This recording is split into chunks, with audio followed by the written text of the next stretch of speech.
మూడవ డివిజన్ పరిధిలోని ఆలపేట గ్రామంలో బస్టాండ్ సమస్య గురించి బస్టాండ్ సమస్య గురించి ఇక్కడికి రావడం జరిగింది. ప్రజలు చాలా మంది ఇబ్బంది పడుతున్నారు. పాత బస్టాండ్ సంవత్సరాల నుంచి బస్టాండ్ ఉంది. అది వాళ్ళు అభివృద్ధి కార్యక్రమాలను పెట్టుకొని అక్కడికి ప్రయోజనం అక్కడి నుంచి బస్టాండ్ వేరకడే వెళ్ళిన వాటి అక్కడ ప్రజలు చాలా ఇబ్బంది పడుతున్నారు. పిల్లలు కానివ్వండి, మహిళలు కానివ్వండి, పిల్లవాళ్ళు కానివ్వండి, ప్రతి ఒక్కరు ఏదో ఒక రంగాలలో మనం రావడం జరిగింది.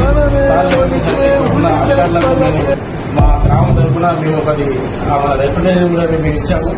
దయచేసి చెప్తున్నా, మేము చాలా ఇబ్బంది పడుతున్నాం. దయచేసి మా ఎమ్మెల్యే గారు కూడా, మా గౌరవ ఎమ్మెల్యే వద్దపేట సంస్థలు ఎమ్మెల్యే గారు కూడా చెప్పినాము.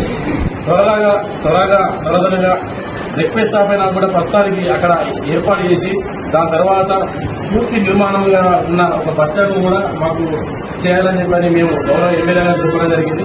ఆయన కూడా వెంటనే స్పందించి అధికారులతో కూడా మాట్లాడేది త్వరగా పూర్తి చేయాలని చెప్పని మేము మా మూడో డివిజన్ తరఫున కోరుకుంటున్నాం. డాక్టర్ జన్మ అనిల్ కుమార్, మూడో డివిజన్ కాంగ్రెస్ సీనియర్ కార్యకర్త.